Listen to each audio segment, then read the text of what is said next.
하나님의 말씀을 우리 함께 합독을 하겠습니다. 오늘은 출애굽기 12장 37절 말씀부터 42절까지의 말씀입니다. 출애굽기 12장 37절 말씀부터 우리 함께 한 목소리로 말씀을 같이 읽겠습니다. 마침내 이스라엘 자손이 람셋을 떠나서 숫곳으로 갔는데 딸린 아이들 외에 장정만 해도 60만 가량이 되었다. 그 밖에도 다른 여러 민족들이 많이 그들을 따라 나섰고 양과 소 등 수많은 집짐승 떼가 그들을 따랐다. 그들은 이집트에서 가지고 나온 부풀지 않은 빵, 반죽으로 누룩을 넣지 않은 빵을 구워야 하였다. 그들은 이집트에서 급히 쫓겨나왔으므로 먹거리를 장만할 겨를이 없었다. 이스라엘 자손이 이집트에서 산 기간은 430년이었다. 마침내 430년이 끝나는 바로 그날 주님의 모든 군대가 이집트 땅에서 나왔다. 그날 밤에 주님께서 그들을 이집트 땅에서 이끌어내시려고 밤을 새우면서 지켜주셨으므로 그 밤은 주님의 밤이 되었고 이스라엘 자손이 대대로 밤새워 지켜야 하는 밤이 되었다. 아멘. 4월 마지막 주일이 되었습니다. 오늘은 출이집트의 하나님이라고 하는 제목으로 말씀을 함께 나누려고 합니다. 오늘 우리가 이 본문을 다 읽지는 않았습니다만은 오늘 우리가 읽은 이 본문은 이집트를 떠나는 이스라엘 백성들에 관한 내용입니다. 출애굽기 12장 37절에서 51절까지의 말씀은 출애굽기 전체에서 제일 중요한 사건입니다. 이스라엘 민족이 드디어 이집트를 떠나는 날, 출이집트 하는 그날의 사건을 기록하고 있습니다.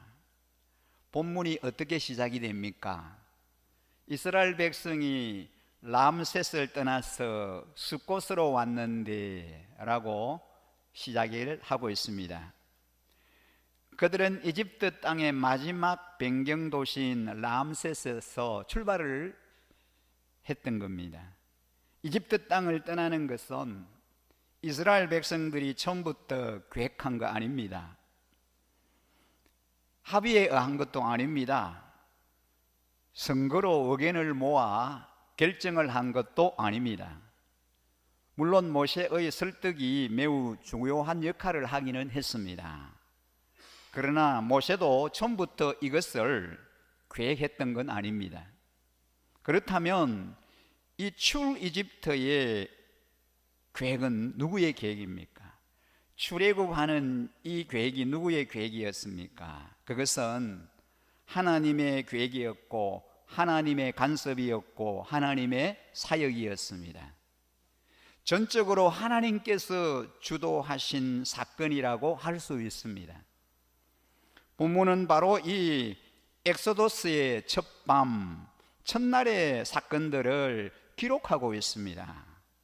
우리는 이 본문을 통해서 출이집트를 주도하시는 하나님의 모습을 보면서 하나님이 어떤 분이신가를 다시 한번 확인할 수 있습니다. 출이집트의 하나님은 어떤 하나님이십니까? 우리가 출이집트 사건을 구약 성경에 나타난 최대의 사건으로 볼 수 있다면 신약 성경에 나타난 최대의 사건은 무엇일까요?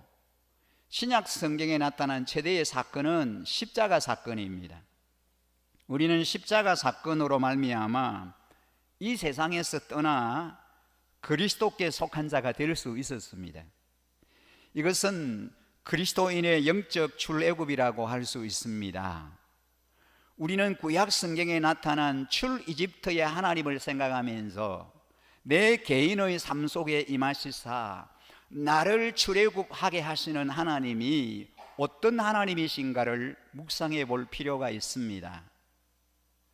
출 이집트를 주도하신 여호와 하나님은 어떤 하나님이셨습니까? 첫 번째로 그 하나님은 약속을 지키시는 신실한 하나님이십니다. 우리가 본문에서 발견하는 이 하나님의 하나님 되심에 대한 첫 번째 모습이라고 할 수 있습니다. 여러분, 출애굽기 12장 40절 41절 말씀을 우리가 함께 한번 보실까요? 출애굽기 12장 40절 41절 말씀을 우리가 함께 한 목소리로 한번 같이 읽어보겠습니다. 이스라엘 자손이 이집트에서 산 기간은 430년이었다. 마침내 430년이 끝나는 바로 그날 주님의 모든 군대가 이집트 땅에서 나왔다. 이스라엘 백성들이 이집트에 거주한 기간이 통틀어 430년이었다라고 합니다. 430년이 마치는 그날에, 여기서 강조된 것은 그날에라는 단어입니다. 정확하게 430년이 끝나는 그날에 어떤 사건이 일어났나요? 여호와의 군대가 다 이집트에서 나왔다 그랬습니다. 정확하게 430년이 지난 그날, 이 430년은 어떤 의미를 갖습니까? 이것은 하나님의 계획하신 날입니다.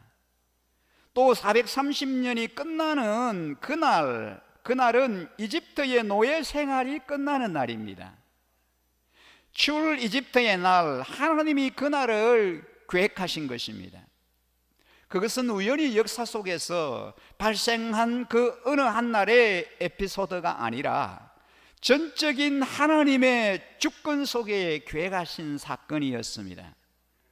그래서 430년이 끝나는 바로 그날에 이스라엘 백성들은 이집트 땅을 떠났습니다. 창세기 15장에 보면 아브라함에게 하나님께서 주신 약속이 두 가지가 소개됩니다. 그 두 가지 약속 중에 첫 번째 약속은 400년이 끝날 때에 그 땅에서 나올 것이다 라고 하는 약속입니다. 두 번째 약속은 나올 때에 겨우 간신히 빠져나오는 것이 아니라 큰 재물을 이끌고 당당하게 나온다라는 겁니다. 그래서 출 이집트는 당당한 출발이고 하나님이 복을 주시는 출발이며 하나님의 큰 은혜와 부요하심을 경험하는 새로운 출발이 될 것이라고 하는 사실입니다.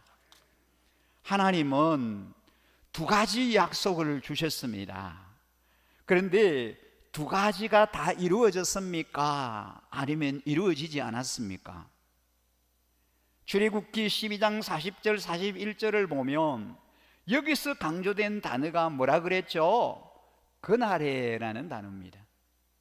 하나님이 계획하셨던 그날, 하나님이 작정하셨던 그날에 하나님이 그 백성을 이집트 땅에서 나오게 하셨습니다. 그래서 하나님의 계획은 그대로 실현되었습니다. 출애굽기 12장 35절 36절 말씀을 보면 이스라엘 자손은 모세의 말대로 이집트 사람에게 은부치와 금부치와 의복을 요구하였고 주님께서는 이스라엘 백성이 이집트 사람에게 환심을 사도록 하셨으므로 이집트 사람들은 이스라엘 자손의 요구대로 다 내주었다라고 합니다. 모세 때문에 이집트 사람들은 혼이 났습니다. 그래서 이집트 사람들이 이제 이스라엘 사람들이 떠난다고 하니까 그들이 달라는 대로 다 줬습니다. 그리고 보냈습니다. 이스라엘 백성들 때문에 이집트 사람들이 얼마나 고통을 받았습니까? 10가지 재앙이 계속 반복되면서 마지막에는 장자, 처음 난 모든 것들이 다 죽어 없어지는 이런 끔찍한 일을 이집트 사람들이 겪었습니다. 그런데 이 이스라엘 사람들 때문에 그런 고통을 겪었는데 이 사람들이 떠난다 하니까 그들이 얼마나 기뻐합니까? 얼마나 좋아합니까? 그래서 이스라엘 사람들이 달라고 하는 거 전부 다 주면서 빨리 떠나라고 그렇게 했던 것입니다. 급히 떠나기는 했지만 결코 초라한 출발이 아니었습니다. 가질 것 다 가지고, 취할 것 다 취하고, 먹을 양식 다 가지고 당당하게 이스라엘 백성들이 출발합니다. 하나님은 이런 당당한 출발을 계획하셨습니다. 구약의 엑소도스 사건은 신약에서 그리스도인들이 경험하는 새 출발의 사건, 즉 십자가로 말미암아 그리스도인의 구원 사건의 한 패러다임이 될 수 있습니다. 또한 구원의 사건의 한 그림자가 될 수 있습니다. 여러분, 우리가 구원받은 것이 우연히 이루어진 사건입니까? 아니면 하나님의 계획이었습니까? 저와 여러분이 구원받아 하나님의 자녀가 된 것이 우연입니까? 아니면 하나님의 철저한 계획이 있었습니까? 이것은 하나님의 계획입니다. 철저한 하나님의 계획이 있었습니다. 또 저와 여러분이 예수 믿고 새롭게 출발하게 된 것은 겨우 지옥 갈 신세만 면한 거예요? 아니면은 당당한 새로운 출발인가요? 당당한 새로운 출발입니다. 그래서 구원은 하나님의 계획이며 하나님의 놀라운 축복입니다. 하나님의 놀라운 계획인 동시에 놀라운 축복의 사건, 이것이 바로 그리스도인이 경험하는 구원 사건의 진상입니다. 이것을 명확하게 보여주는 신약 성경 말씀 중에 한 구절이 있는데 에베소서 1장 3절에서 5절 말씀입니다. 여러분, 이 말씀을 우리가 함께 한 목소리로 같이 한번 읽어보시겠습니까? 한 목소리로 우리가 함께 같이 읽겠습니다. 에베소서 1장 5절에서 1장 3절에서 5절 말씀입니다. 다 같이 읽습니다. 시작. 우리 주 예수 그리스도의 아버지이신 하나님을 찬양합시다. 하나님께서는 그리스도 안에서 하늘에 속한 온갖 신령한 복을 우리에게 주셨습니다. 하나님은 세상 창조 전에 그리스도 안에서 우리를 택하시고 흠이 없는 사람이 되게 하셨습니다.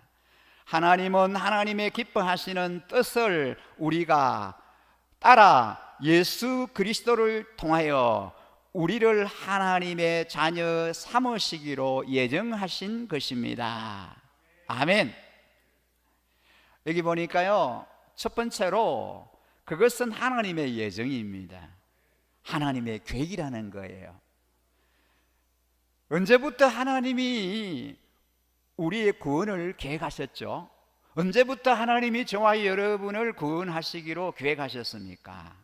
창세전에, 하늘과 땅이 생기기 전에, 이 우주 만물을 창조하시기 전에 하나님은 예수 그리스도를 구속주로 보내시고 그리스도 안에서 그를 믿는 자를 구원할 놀라운 계획을 준비하셨습니다. 여러분, 저와 여러분의 구원의 계획은 하나님의 놀라운 계획입니다. 구원은 축복입니다. 하나님의 놀라운 축복입니다. 이집트 땅을 떠나는 이스라엘 백성들의 새로운 출발, 그것은 하나님의 계획인 동시에 하나님의 놀라운 축복입니다. 또한 이 사건은 오늘날 그리스도인의 개개인이 경험하는 영적 엑소도스, 즉 구속의 사건도 하나님의 놀라운 계획인 동시에 축복임을 우리에게 시사해 주고 있습니다. 우리가 이 사건을 통해서 알 수 있는 것은 구속은 하나님의 약속이었고 하나님은 결국 그 약속대로 지키셨다는 사실입니다. 하나님은 어떤 하나님이십니까? 약속을 지키시는 신실한 분이십니다. 이스라엘 백성들이 400년이 지나면 그 고통의 땅 노예의 그 굴레에서 벗어날 거다, 약속의 땅으로 떠나게 될 거다라고 하는 말씀을 주셨습니다.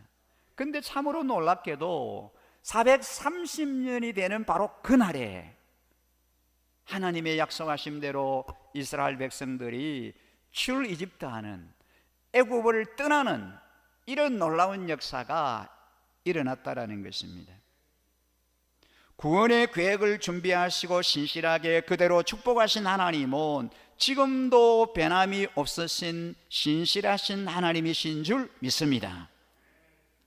이스라엘 백성들의 엑소더스를 위해서 놀라운 계획을 준비하시고 놀랍게 축복하셨던 하나님, 우리 개인의 구원을 위해서 창세전부터 준비하시고 우리를 부르시사 그 축복 가운데 거하며 살 것을 기대하시는 하나님, 오늘 우리가 믿고 의지하는 하나님이 약속을 지키시는 신실한 분이심을 찬양하시기 바랍니다.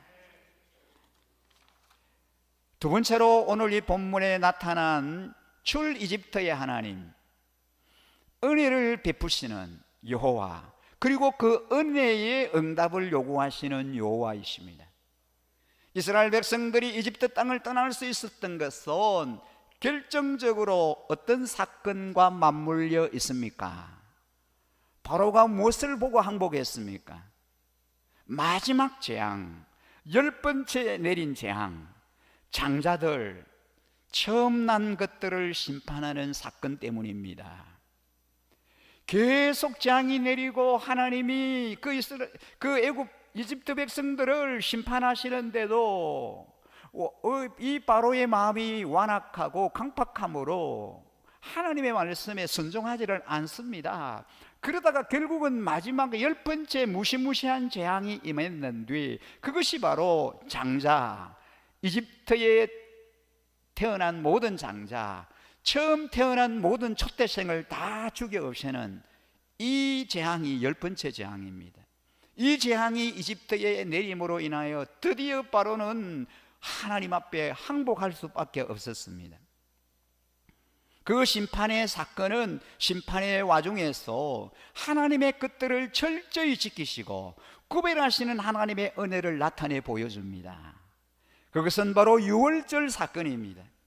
이 사건 후에 바로는 마침내 이스라엘 백성들을 이집트 땅에서 떠나가도록 허용합니다. 그러니까 출 이집트 사건은 유월절 사건과 맞물려 있습니다. 즉 유월절 사건을 경험하면서 이스라엘 백성들은 떠나게 됩니다. 이제 출애굽기 12장 42절 말씀을 우리가 함께 좀 읽어보겠습니다. 같이 읽습니다. 그날 밤에 주님께서 그들을 이집트 땅에서 이끌어내시려고 밤을 새우면서 지켜주셨으므로 그 밤은 주님의 밤이 되었고 이스라엘 자손이 대대로 밤새워 지켜야 하는 밤이 되었다라고 합니다. 하나님이 그 백성들로 하여금 이집트 땅을 떠나게 하실 때 그들이 결정적으로 경험했던 사건이 무슨 사건입니까? 유월절 사건입니다. 그 유월절 사건을 계속적으로 기념하여 지켜야 합니다. 하나님이 그렇게 명령하셨습니다.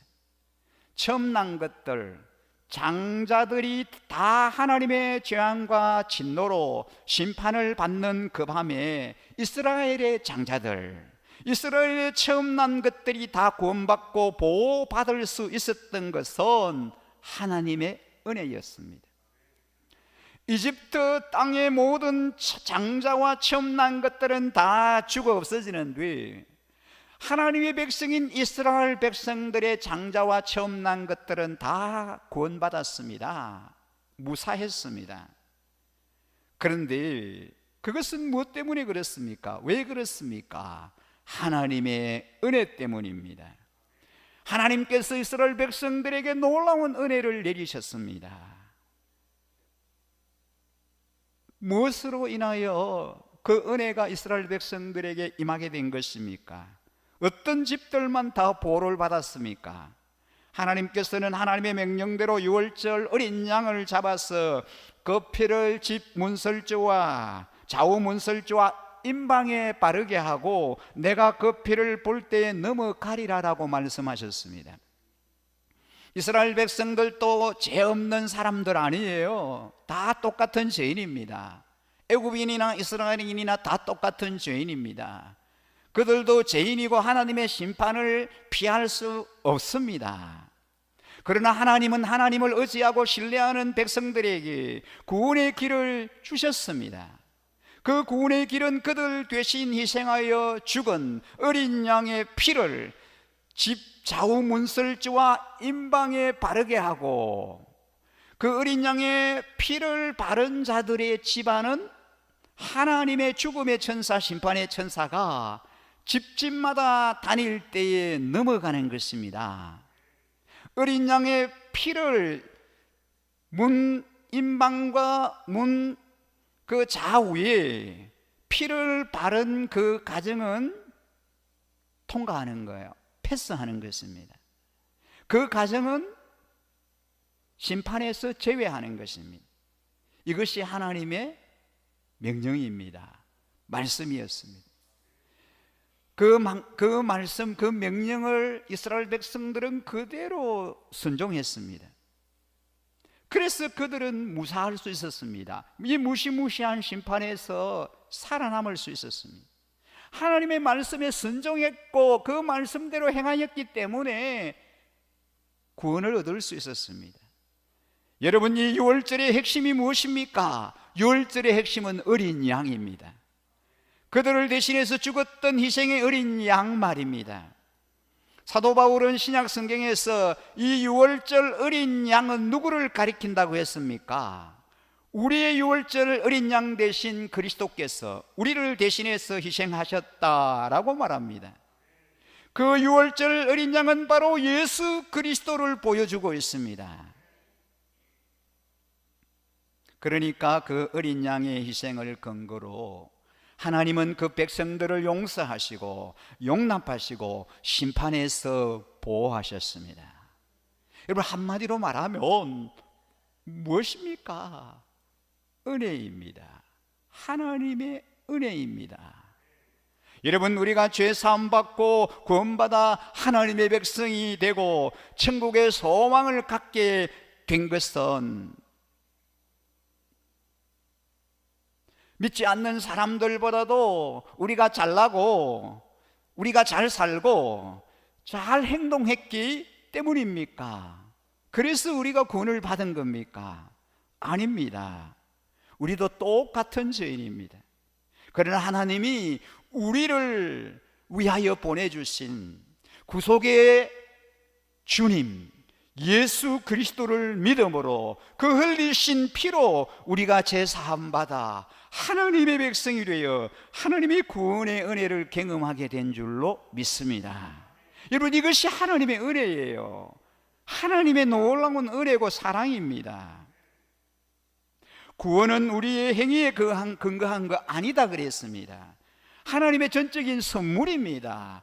여러분, 이 구원이 우리의 행위에 의한 거 아니기 때문에 누구도 자랑하지 말아라 그랬습니다. 여러분이 잘났기 때문에, 여러분이 하나님 앞에 구원받아야 할 만한 그런 뭔가가 있었기 때문에, 그런 착한 일을 했고 선한 일을 했기 때문에 하나님이 우리를 구원해 주신 것입니까? 그거 아닙니다. 전적인 하나님의 은혜와 하나님의 선물로 저와 여러분이 영원한 사망에서 구원받고 하나님의 자녀가 된 겁니다. 행위에서 난 것이 아니기 때문에 그래서 자랑하면 안 된다 그랬습니다. 그저 하나님의 은혜예요. 하나님이 저와 여러분에게 값없이 주신 놀라운 선물입니다. 왜 유월절을 지키라고 했습니까? 유월절을 지키라고 말씀하신 의도는 유월절을 지킴으로 하나님의 은혜를 기억하라는 거예요. 구약의 유월절에 해당하는 것이 신약에 와서는 뭘까요? 주의 만찬입니다. 성만찬입니다. 성찬식입니다. 우리는 왜 주의 만찬을 행해야 합니까? 우리는 주의 만찬을 할 때마다 우리를 위하여 십자가에 희생하신 예수 그리스도를 생각합니다. 떡을 먹으면서 그의 몸이 우리를 대신해서 희생 제물이 되신 것을 기억합니다. 잔을 마시면서 십자가에 흘리신 그분의 보혈의 피를 우리는 생각합니다. 너희는 이 떡을 먹으며 이 잔을 마실 때마다 나를 기억하라, 기념하라고 하셨습니다. 주의 만찬식은 우리가 주님을 기억하고 기념하는 예식입니다. 하나님의 은혜를 기억하는 겁니다. 하나님이 우리를 구원해 주시고 나를 죄에서 구속해 주시기 위해서 살찌고 피 흘려 생명을 주셨다라고 하는 것을 기억하는 것입니다. 기념하는 것입니다. 여러분은 하나님의 은혜를 받은 자임을 고백하십니까? 여러분, 그러면은 그 은혜를 어떻게 보답할 수 있을까요? 하나님의 은혜, 하나님의 사랑에 빚진 자인데, 하나님의 놀라운 은혜를 누리며 사는 자들인데 우리가 어떻게 그 은혜를 보답할 수 있을까요? 우리는 늘 하나님 앞에 감사하는 삶, 주님 앞에 나를 바치는 헌신의 삶, 그리고 한평생 구속의 주님이신 그리스도를 존귀히 여기는 삶, 이 삶이 은혜 받은 저와 여러분의 삶의 모습이 되시기 바랍니다. 출 이집트에 나타난 하나님은 은혜를 베푸시는 여호와, 또 그 은혜에 대한 응답을 요청하시는 여호와이신 줄 믿습니다. 마지막 세 번째로, 출 이집트의 밤 그 사건 속에서 나타나신 하나님의 또 다른 모습은 백성들을 군대되게 하신 여호와이십니다. 여러분, 출애굽기 12장 51절 말씀에 보면 바로 이날에 주님께서 이스라엘 자손을 각 군대 단위로 이집트 땅에서 이끌어내셨다라고 기록되어 있습니다. 여기서는 이스라엘 백성들을 여호와의 군대라고 표현하고 있습니다. 이스라엘 백성들이 이집트에서 나올 때 어떻게 나왔습니까? 항오를 지어, 즉 대열을 지어 질서 있게 나왔다라는 거예요. 이집트를 탈출하는 이스라엘 백성들에게 현실적으로 가장 필요한 것이 무엇입니까? 질서였습니다. 왜 그랬을까요? 출애굽기 12장 37절 말씀에 보면 이스라엘 자손이 람셋에서 출발하여 숫곳에 이르렀을 때에 유아 외에 장정만 60만 가량이라, 그렇게 성경에 말씀합니다. 여러분, 성인 남자만 60만 명이었습니다. 그러니까 최소한 몇 명이었을까요? 남녀 숫자를 대충 비슷하게 잡으면 장정만 60만이니까 남녀 숫자를 비슷하게 잡아도 120만입니다. 거기다가 적게 잡아도 한 가정에 2명씩만 아이들을 잡아도 전체적으로 240만 명입니다. 여러분, 이거는 적게 잡은 거예요. 200만, 300만 뭐 이렇게도 잡는데요, 어떤 학자들은 이스라엘 백성들이 이집트를 출발해서 나올 때 그 인구가 최고로 많이 잡으면 500만까지 된다, 그렇게 주장합니다. 왜 그럴까요? 그때는 산하 제한 제도가 없었을 것입니다. 그러니까 한 가정에 아이를 많이 낳았을 거예요. 여러분, 우리가 어릴 때 보통 가정에요 6남매 7남매 보통입니다. 저희 가정도 3남 3녀 6남매였거든요 많으면은 뭐 12명도 있고 뭐 그렇지 않습니까? 그 이스라엘 백성들도 마찬가지였습니다. 그러니까 한 가정에 지금은 뭐 1명 2명 뭐 이제 그러잖아요. 그렇지만 그 당시에는 아이들이 많았다고 봅니다. 그러면 500만도 될 수 있고 600만도 될 수 있다라는 거예요. 근데 여러분, 광야 생활하는 이스라엘 백성에게 있어서 가장 중요한 것은 질서 문제였습니다. 40명, 50명도 통솔하기 어려운데, 제가 전에 있던 교회에서 우리 성도님들 모시고 성지순례 인솔을 한번 갔다 왔는데 너무너무 힘들었어요. 다시는 그 성도님들을 모시고 성지순례는 안 해야지 느낀 게 그거였습니다. 오늘 한 20일쯤 이렇게 길게 갔는데 소아시아 쪽을 갔거든요. 출발해서 가는 날부터 한 여집사님이 배가 아프다고 나는 돌아가야 되겠다는 거예요. 비행기 속에서 어떻게 돌아갑니까? 방법이 없는 거예요. 그래서 어쩝니까? 그냥 안 쓰기도 하고 그렇게 회복되게 해달라고 막 기도하고 그러는 방법밖에 없어요. 근데 이분들이 뭐 여행도 많이 안 해봤고 준비를 안 해갔는데 뭐 가지고 간 게 별로 없어요. 근데 가서 이제 생활을 하는데 처음에는 견딜만 하는데 근데 하루 지나고 이틀 지나고 일주일 지나고 하니까 힘들잖아요. 그리고 그 지역은 차를 많이 타고 다니면서 그렇게 사도 바울이 전도 여행을 했던 그 지역을 이렇게 추적하면서 다녀야 됩니다. 얼마나 힘든지 몰라요. 그리고 그 팔레스타인 지역은 날씨 보통이 아닙니다. 너무너무 더워요. 먹을 거 제대로 못 먹지요. 그때 잠도 제대로 못 자지요. 그 강행군으로 또 계속해서 다녀야 되죠. 근데 어떤 분이 컵라면을 이렇게 하나 가지고 온 게 있었어요. 근데 여러분 그 컵라면이 얼마나 인기가 있는지 거의 한 17명 정도가 이렇게 갔는데 그 컵라면 하나 거기 다 몰려가지고 그 국물 한번 마셔보려고. 여러분 거기 가면 그 당시만 해도 한국 음식이 없었어요. 제대로 한국 식당이 그 이스라엘 지역은 좀 있는데 소아시아 지역을 다닐 때는 없어요. 그러니까 늘 먹는 게 그 현지 식사를 해야 되니까 너무너무 식사가 안 맞는 거예요. 너무 힘들어요. 그러면서 이거 또 한 번은 어디 갔는데 사람을 잊어버려 가지고요. 이분이 없어진 거예요. 없어졌어요. 아무리 찾아도 없어요. 몇 시간을 막 찾아 헤매는데 이거 이 말이 통합니까? 이분이 어떻게 손짓발짓 다 해가지고 찾아오기는 찾아왔는데 합류를 했는데 얼마나 많이 당황하고 놀랐는지 모릅니다. 그리고요 거기 가니까 그 지역이 분열이 심한 그런 그 지역이에요. 그 지역에 다 특성이 있거든요. 지역에 그 특수성이 있습니다. 그 지역은 분열의 영이 강한 지역이에요. 그러니까 한 교회 한 성도들인데 가가지고 일주일 지나고 열흘 지나고 이러니까 막 서로 분열되기 시작하고 서로 자기 의견을 주장하고 이러는데 막 깨어지는 거예요. 그러니까 너무 많이 힘들었어요.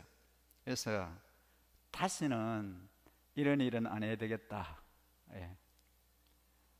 제가 왜 그 인설을 해가 갔냐면은 15명이 이렇게 이제 여행 그 단체 여행이 행성이 되면 한 사람은 리더자는 그냥 가거든요.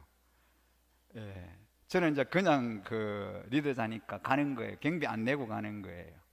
저는 성지 순례를 여러 번 갔다 왔지만 그래도 가면은 또 새로운 게 있고 또 우리 성도님들과 가면 참 좋겠다 하는 기대함을 갖고 갔는데 가보니까 실제로 안 그런 거예요. 너무 힘든 거예요. 근데 여러분 20명도 안 되는 인원을 통솔하고 이게 인도하는데 너무너무 힘들었거든요. 자, 500만 명 정도를 몰고 다닌다고 생각해 보세요. 그때요 마이크가 있었던 것도 아니고 지도자 모세가 앞에 섰는지 뒤에 섰는지는 모르지만 메시지를 전달할 경우에 그것이 앞으로 뒤로 계속해서 제대로 전달이 되었겠습니까? 단체 행동에 제일 중요한 게 질서입니다. 그래서 하나님은 그 백성들이 군대처럼 행동하기를 원하셨습니다. 여러분 이럴 때 군대 정신이 없으면 불가능합니다. 군대 정신은 매우 중요합니다. 이것은 신약시대에 와서도 마찬가지라고 생각합니다. 하나님이 구원받은 우리들에게 개개인으로 놔두지 않으시고 교회라고 하는 공동체에 속하게 하신 이유는 우리가 한평생 신앙생활을 제대로 하고 또 하나님의 뜻을 받들어 그 뜻을 이루려면 공동체 의식이 필요하기 때문입니다. 이런 소속감 또는 공동체 의식이 없으면 우리는 다 뭐가 될 가능성이 많습니까? 엉망이 될 가능성이 많습니다. 무교회주의, 뭐 교회가 뭐 필요하노? 내 혼자 신앙생활 해도 되지. 이 무교회주의라는 것이 이론적으로는 가능할지 모르지만 실제적으로 가능하지 않습니다. 나 혼자 신앙생활 해봐야 제대로 안 됩니다. 여러분 해봤잖아요. 이 코로나 팬데믹이 와서 한두 주는 예배 같이 못 드리고 하니까 뭐 좀 힘들고 어려웠는데 그래도 한 달이 가고 6개월이 가고 몇 개월이 가니까 얼마나 힘듭니까? 물론 영상으로 온라인으로 예배 드린다고 하지만 여러분 한계가 있잖아요. 힘들잖아요. 현장에 예배 드리러 못 나오니까 얼마나 깝깝하고 얼마나 힘들었습니까? 우리가 한 교회에 소속되어 있으면서도 그런데 교회 소속이 없고 자기 혼자 예수 믿는다 그러면서 성경 말씀 읽고 혼자 예배하고 그렇게 신앙생활 한다고 무교회주의자로 그렇게 공동체를 인정하지 않고 그렇게 신앙생활을 한다고 할 때에 여러분 얼마나 힘들겠어요? 그거 얼마나 오래 가겠습니까? 그러므로 교회 나와서 제대로 신앙생활을 해야 하겠다고 하는 생각이 끊임없이 우리에게 듭니다. 이 공예배, 이 공동체 예배가 얼마나 소중한가 하는 걸 우리가 느끼게 됩니다.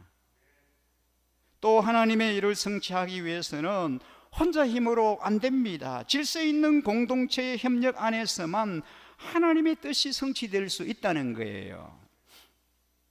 여러분, 이 코로나 팬데믹 이후에 교회 생활에 어떤 변화들이 참 많이 찾아왔습니다. 그 중에 하나가요, 이전에는 일주일에 한 번씩 소속된 교회가 멀리 있어도, 예를 들어 저 시내에 있어도 일주일에 한 번씩 가서 예배 드리고 올 수 있었습니다. 아이들 데리고 가서 그렇게 했습니다. 근데 이 팬데믹 코로나가 딱 오니까 그게 안 되지 않습니까? 그러니까 이제 가정에서 그냥 예배 드리는 거예요. 온라인 영상으로 예배 드립니다. 한 달이 가고 세 달, 네 달, 6달 뭐 이렇게 계속 이제 시간이 많이 흐릅니다. 그러니까요, 아이들이 유치부, 초등부 그 아이들이 또래 친구들과 함께 예배 드렸고 같이 재미있게 교회에서 뛰놀고 했던 게 자꾸 생각이 나는 거예요. 그래서 아빠, 엄마 교회 언제 가 교회 가 예배 드리러 가 그렇게 쪼르는 거예요. 근데 그 아이를 데리고 멀리 갈 수 있습니까? 지금 상황이 좋아져서 뭐 예배 좌석의 20% 30%만 허용하는데 다 가서 예배 드릴 수 있습니까? 안 되지 않습니까? 그러니까 어떻게 합니까? 지역교회, 이 가까운 인근 지역교회를 찾는 거예요. 특별히 교육에 관심이 있고 다음 세대 교육에 관심이 있는 교회들을 이렇게 찾아서 그 지역교회로 이렇게 예배에 참여하고 있습니다.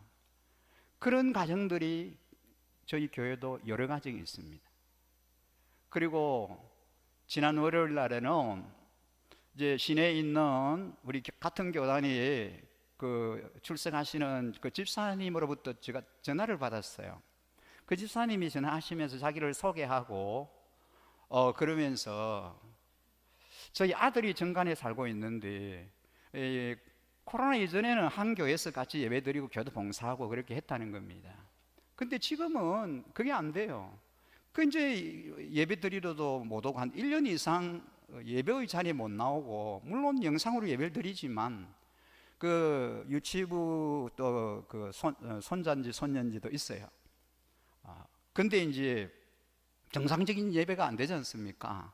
이래 안 되겠다. 이 세월이 오래 지나는데 이래 안 되겠다. 그럼 지역에 가까운 교회를 찾아서 그 교회 출석해라.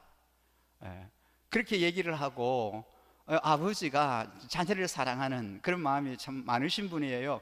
직접 교회를 이렇게 검색하고 찾다가 우리 교회를 찾은 거예요. 같은 고신이고 이렇게 찾아서 또 집도 가장 가깝고 그 이제 그래 저에게 전화를 한 거예요. 우리 아들을 좀 부탁합니다. 제가 토요일 날 직접 데리고 방문을 하겠습니다. 아니, 안 그러셔도 되는데요. 그냥 주일 날 보내시면 되는데요. 아니요, 책임감을 갖게 하기 위해서 제가 직접 데리고 토요일 날 가겠습니다 라고 하시는 거예요. 네. 물론 어제 토요일 날 다시 문자가 왔는데 갑자기 가정에 그 행사들이 예약이 돼 있어서 아들이 오늘은 참여가 안 되는데 5월 달에 이제 목사님께서 전화번호를 다 적어주면서 목사님께서 전화를 하시면 전화를 받도록 했습니다. 예배에 좀 참여할 수 있도록 잘 좀 부탁드립니다. 그런 전화였었어요. 여러분, 이게 이제 코로나 팬데믹 이후에 일어나는 우리 교회 성도님들의 또 신앙생활을 하는 성도님들의 변화입니다. 옛날하고 많이 달라졌어요. 예. 지역 교회를 찾게 되고 아이들, 자녀들 지역 교회 교육부서 예배에 데리고 가서 같이 예배 드리고 지금 그런 추세입니다. 그런 현상들이 지금 많이 일어나고 있습니다. 우리 교회 안에. 여러분, 계속해서 이런 일들은 더 많이 일어나리라고 저는 그렇게 생각을 합니다. 우리가 어떻게 해야 합니까? 우리는 잘 준비를 해야 되겠죠. 그런 분들을 잘 맞이할 수 있도록, 또 우리 목장에 잘 이렇게 적응할 수 있도록, 또 우리 교회 오셨을 때 예배 잘 정착할 수 있도록, 그리고 아이들이 영아부, 유치부, 또 초등부, 청소년부 이 예배에 잘 적응할 수 있도록 우리가 잘 섬기고 그분들을 그렇게 주님의 마음으로, 주님의 심정으로 환영하고 또 케어하고 그렇게 해야 하지 않겠습니까? 하나님께서 우리에게 그런 책임과 사명을 맡겨주신 거예요. 여러분, 오늘 이 말씀을 우리가 함께 묵상하면서 우리가 어떻게 교회를 섬기고 어떻게 주님 맡겨주신 그 사명을 잘 감당해야 할 것인지를 다시 한번 깊이 생각하는 그런 기회가 되었으면 좋겠습니다. 여러분, 험한 세상에서 승리하는 삶 살기 위해서 뿔뿔이 흩어진 개인주의적인 크리스찬들이 아니라 공동체인 교회에 속하여 그리스도 예수의 강력한 군대로 하나님의 뜻을 이루는 도구로 쓰임받는 저와 우리 일신가족 여러분들의 삶이 되시기를 주님의 이름으로 간절히 축복합니다. 출이집트의 하나님, 약속을 지키시는 신실하신 여호와 하나님, 은혜를 베푸시는 여호와 하나님, 그 은혜의 응답을 요구하시는 여호와 하나님, 주님의 백성들을 군대되게 하시는 여호와 하나님, 그분은 오늘도 동일한 심정으로 그의 백성들을 굽어 살피십니다. 그리고 오늘날 우리에게 출이집트를 명령하십니다. 저 광야를 뚫고 가나안 복지를 향해서 군대답게 행진하라고 명하십니다. 우리의 행편과 상황이 어떠할지라도 절망하지 아니하고 낙심하지 아니하고 군대되어 내 인생의 길이 다하도록 하나님의 백성답게 그리스도의 군사답게 믿음의 경주를 힘차게 달려나가시는 우리 모든 일신 가족 여러분들이 되시기를 주님의 이름으로 간절히 축원합니다. 오늘 주신 말씀을 기억하면서 함께 우리의 믿음의 고백으로 찬양을 하나님께 올려드리고 싶습니다. 이 찬양 드리시면서 준비하신 예물도 하나님께 드리겠습니다.